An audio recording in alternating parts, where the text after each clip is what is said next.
당황스러우셨죠? 이번 주부터 제가 다시 이제 원래 제가 오기 전에 이제 여기 있다가 올라갔다가 이제 다시 내려와서 이제 저부터 계속해서 이렇게 밑에서 또 은혜로 기도회 때처럼 함께 말씀을 나누려고 합니다. 오늘 우리가 읽은 이 에베소서 2장 8절에서 9절 말씀을 통해서 오직 은혜라는 제목으로 함께 말씀을 나누도록 하겠습니다. 인류 역사에 있어서 가장 많은 영향을 끼친 것이 있다면 아마 사람의 죽음일 것입니다. 사람들은 계속해서 자신의 그러한 죽음에 대한, 그리고 사람이 죽고 난 이후에 과연 어떻게 되는가에 대한 끊임없는 그러한 연구, 탐색, 이러한 것들이 계속해서 일어나게 됩니다. 그러면서 이것으로부터 벗어나고자, 죽음 이후의 삶이, 죽음에 대한 두려움들이 있기 때문에 이것을 벗어나기 위하여 어떤 사람들은 선행과 봉사를 하면서 그런 구원, 뭔가 어떤 신이 있다면 그 신이 나를 구원해 줄 것이다 라는 생각을 가지고 나아가기도 하고, 어떤 사람은 자기 수양 아니면 고행 이런 것들을 통해서 어떠한 경지에 이르는, 해탈의 경지라고도 이야기하는 어떤 경지에 이르러서 자신이 하나의 신이 되는 그러한 것도 이야기합니다. 또 어떤 사람들은 엄격한 종교의 규율, 의식, 이러한 행위들을 통해서 내가 그러한 신의 그러한 은총, 신의 마음을 움직일 수 있는 열정을 보여주는 그러한 삶을 살기도 합니다. 결국에는 세상에서 이러한 것들을 통해서 종교가, 그리고 철학이, 이러한 것들이 발달을 하게 되면서 어떻게 하면 신에 의해서 구원을 받을까, 아니면 나 스스로 그러한 경지에 이를 수 있을까, 이것을 계속해서 생각해 오게 됩니다. 그런데 이러한 인류의 모든 노력, 그 끝은 어떠한가? 이사야 64장 6절을 보면 이렇게 이야기합니다. 이사야 64장 6절을 보면, 무릇 우리는 다 부정한 자 같아서 우리의 의는 다 더러운 옷 같으며 우리는 다 잎사귀같이 시들므로 우리의 죄악이 바람같이 우리를 몰아가나이다 라고 합니다. 우리의 의는 뭐라고 하냐면 다 더러운 옷과 같다라고 말하고 있습니다. 하나님 기준에서 본다면 우리가 하는 모든 행위, 우리가 하고 있는 노력들, 종교적으로 어떠한 경지에 이르는, 아니면 거룩하게 살려고 노력하는 그러한 모든 것들이 결국 하나님 앞에서는 더러운 옷과 같다라는 것입니다. 그러니까 우리가 아무리 선행을 쌓아도 하나님의 공의를 만족시킬 수 없고, 우리가 깨달음을 얻어도 죄에서부터 자유로울 수 없고, 종교적 열심을 내어도 스스로 살아가는 영생을 얻는 것을 할 수 없다라는 것입니다. 인간의 힘으로는 결코 구원에 이르를 수 없다라는 것이 바로 성경에 선언하고 있는 말씀입니다. 그렇다면 우리에게 있는 구원의 길은 무엇인가? 오늘 우리가 읽은 이 에베소서의 말씀에서 하나님은 그 해답을 밝히 보여주십니다. 그 은혜가 어떠한 것인가를 알기 전에 우리의 상태, 구원을 얻기 전에 우리의 모습은 어떠한 모습들인가를 함께 볼 텐데, 그 모습의 첫 번째 모습은 에베소서 2장 1절에서 이렇게 이야기합니다. 그는 허물과 죄로 죽었던 너희를 살리셨도다 라고 합니다. 우리는 어떤 존재인가? 허물과 죄로 죽은 존재들이었습니다. 살아있는 것처럼 보였지만 우리는 하나님과의 관계가 끊어지게 됩니다. 유초등부하고 유초등부를 하건 어느 교육부서를 하건 예수님이 오신 이유를 물어보면 이제 우리의 죄 때문에라고 합니다. 그 죄의 기원을 결국에 거슬러 올라가면 이제 아담과 하와까지 올라가게 됩니다. 아담과 하와의 아담의 그러한 죄, 인류의 대표로서의 지었던 그 죄, 원죄라고 불리는 그 죄로 인해서 하나님과 인간의 관계는 끊어지게 됩니다. 그래서 우리가 하나님과의 관계가 끊어지는, 허물과 죄로 죽은 생명의 근원이신 하나님과 끊어지게 되면서 죽음을 맞이하게 되는 것입니다. 그러면서 그러한 것들 때문에 우리가 선한 행위를 하더라도 우리를 구원할 수 있는 그런 능력이 없는 비참한 인간의 모습, 죄 아래 놓여진 모습이었다라는 겁니다. 그리고 또한 우리 영적으로 죽은 우리는 어떠한 존재들인가? 에베소서 2장 2절을 보면, 그때 너희는 그 가운데서 행하여 이 세상 풍조를 따르고 공중의 권세 잡은 자를 따랐으니 곧 지금 불순종의 아들들 가운데서 역사하는 영이라 라고 합니다. 마치 물길을 따라 그냥 쭉 흘러가는 것처럼 세상 가운데 하나님을 대적하는 그러한 세상의 가치관, 사탄의 지배 아래 그냥 휩쓸려 따라가는, 강제로 끌려가는 그러한 사람들입니다. 불순종은 우리의 죄의 본성이고, 또 죄에 대한 욕망, 우리의 육의 마음, 욕심대로, 육의 뜻대로 살아가는 것이 본래 우리의 당연한 삶의 모습이다라는 겁니다. 그 결과가 어떠한 것인가? 에베소서 2장 3절 하반절에서 이렇게 이야기합니다. 우리는 본질상 진노의 자녀다라고 말씀하고 있습니다. 우리가 어떤 특정한 잘못을 했기 때문이 아니라 본질상 우리의 존재 자체가 하나님의 거룩한 그 진노 아래 놓여 있다라는 것을 우리는 알아야 합니다. 그렇기 때문에 그 어떤 노력을 하더라도 어떤 행위를 하더라도 스스로의 힘으로는 그 진노를 벗어날 수 없다. 이 모든 문제를 해결하는 것이 하나님의 은혜였다라는 것을 우리는 알아야 합니다. 그래서 우리가 사탄의 영적으로 죽어서 사탄의 종노릇을 하고 또 하나님의 진노 아래 놓여 있던 우리가 스스로의 힘으로 무엇을 할 수 있느냐라고 하냐면 오늘 말씀 9절에서 뭐라고 하냐면 우리의 행위에서 난 것이 아니다라고 말씀하고 있습니다. 우리의 선한 행위도 도덕적인 노력도 뭐 종교적 열심도 우리를 구원할 수 없다라는 것입니다. 구원을 향한 인간의 모든 길은 완전히 인간의 노력으로는 다가갈 수 없는 것이었습니다. 그렇기 때문에 이러한 상황에서 어떠한 은혜가 있었는가?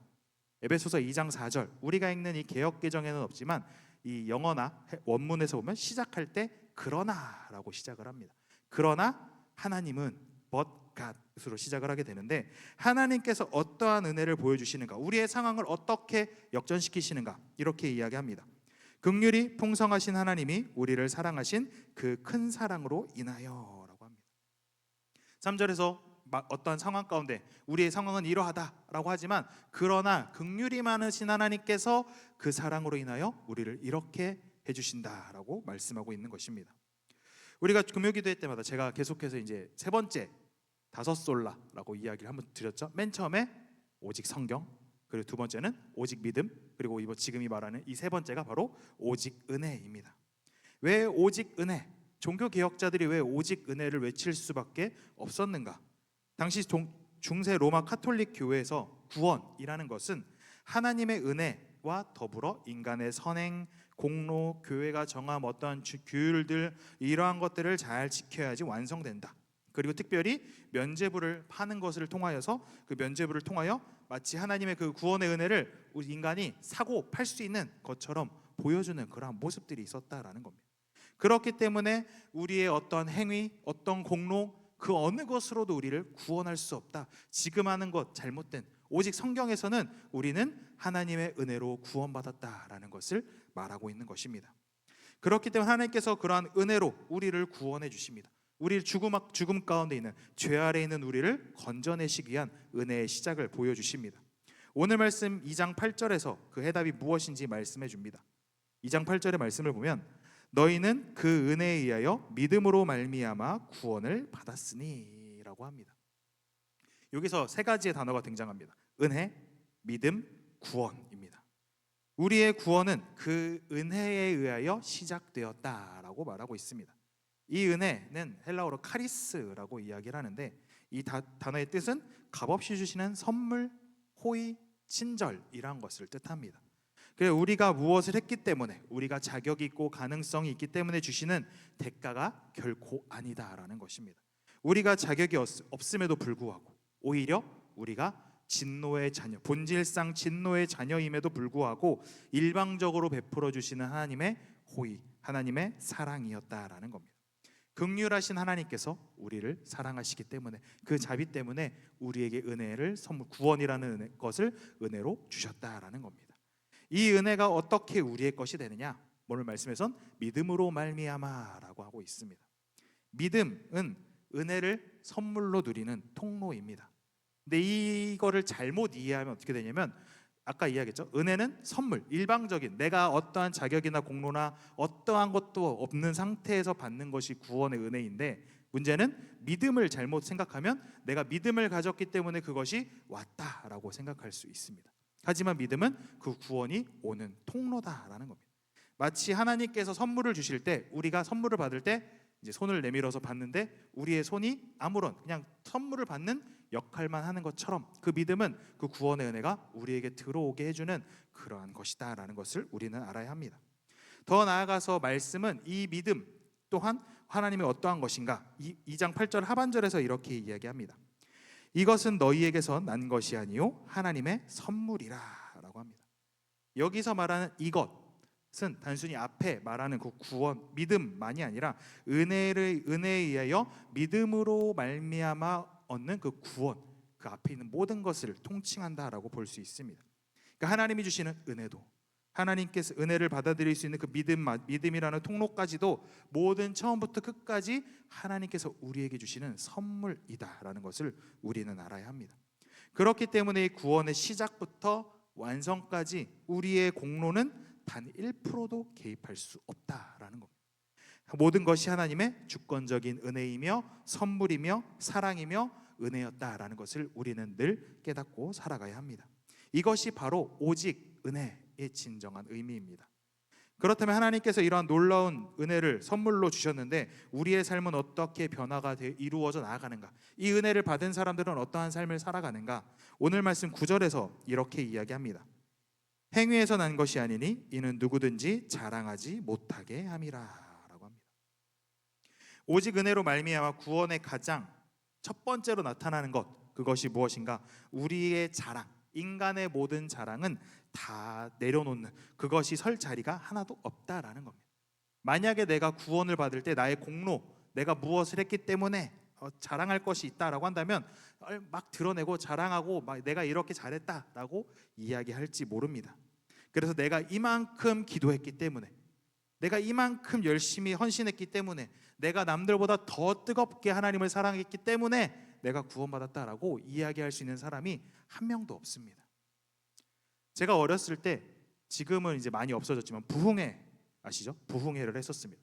그럼 이제 부흥회 항상 강사하시는 목사님들은 목소리가 정상적인 분이 하나도 없어요.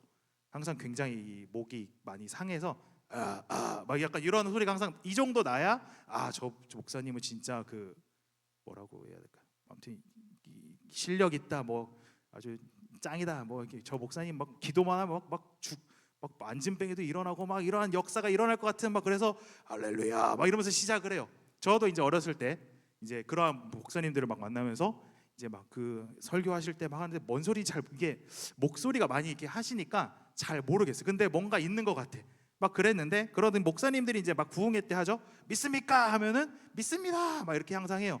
그래서 이 시간 성령님이 우리의 기도를 들으실 걸 믿습니까? 하면 믿습니다 해야 되는데, 믿습니다보다 좀 더 강하게 반응을 해야 될 것 같잖아요. 믿습니다 하면서 막 뭔가 이 된 발음으로 해야 뭔가 하나님의 은혜를 더 받을 것 같은, 더 응답을 받을 것 같은, 나의 이러한 뭔가 별거 아닌 것 같지만 나의 믿음이 드러나는 것 같은 이러한 것들을 사람들은 은연중에 이걸 하면 좀 더 은혜를 받지 않을까? 좀 더 뭐가 되지 않을까라고 생각을 합니다.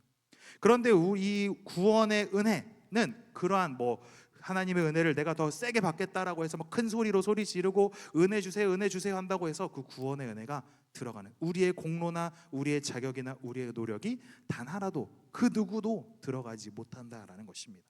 그렇기 때문에 구원 앞에서 우리는 동일하게 그냥 빈손을 들고 있는, 하나님께서 주시는 것을 받는 사람들이다라는 겁니다.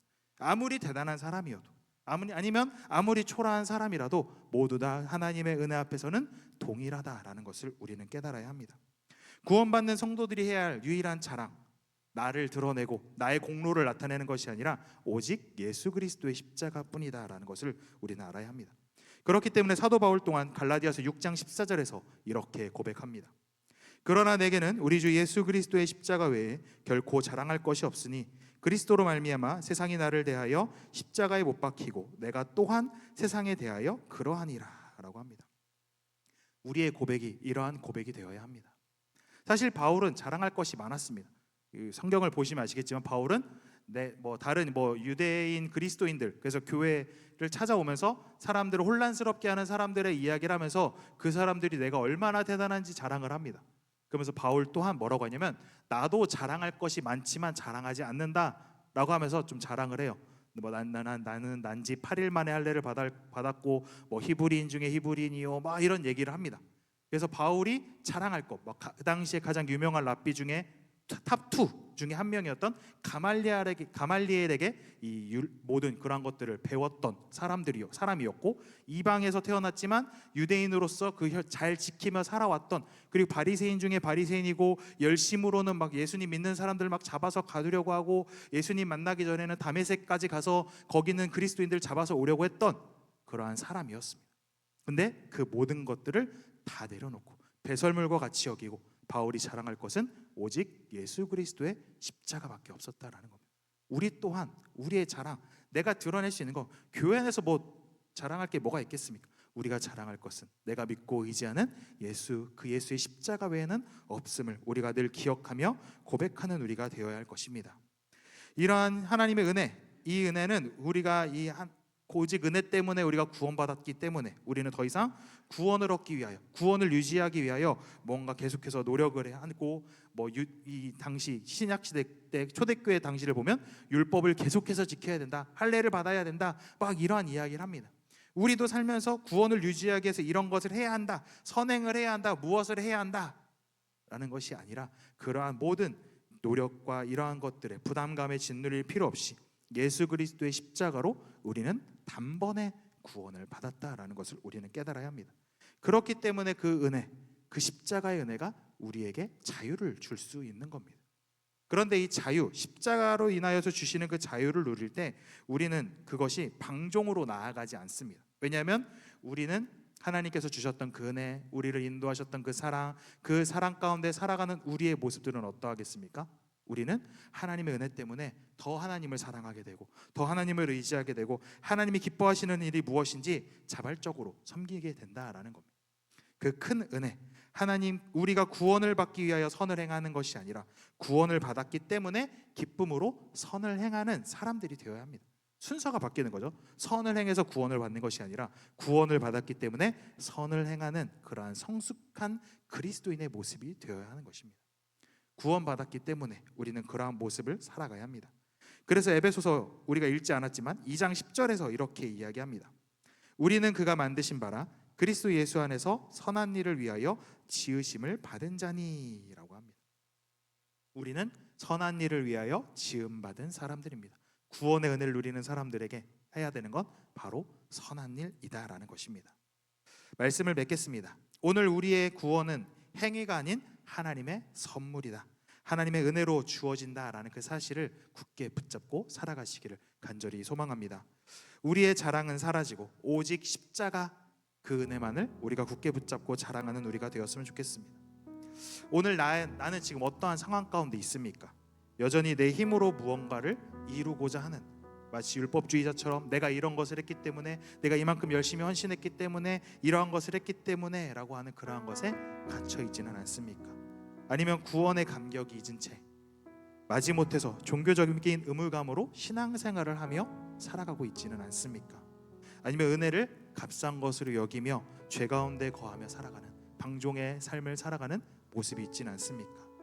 오직 은혜, 하나님의 은혜, 값없이 주시는 하나님의 그 놀라우신 그 사랑, 그것을 붙잡고 나아갈 때 우리는 그 모든 것들을 내려놓고 주님 앞으로 나아갈 수 있습니다. 하나님께서 이 시간 우리를 부르실 때 우리가 오직 나의 의를 자랑하고 나의 공로가 아닌 오직 하나님의 은혜로 구원받았음을 늘 기억하며 오직 십자가만을 자랑하며 겸손히 하나님과 동행하며 나아가는 우리의 모든 삶이 되기를 주님의 이름으로 축복합니다. 우리 함께 이 시간 찬양하며 기도하기를 원합니다. 우리 나 같은 죄인 살리신, 우리 함께 찬양하며 하나님 앞에 찬양하며 기도하며 나아가겠습니다.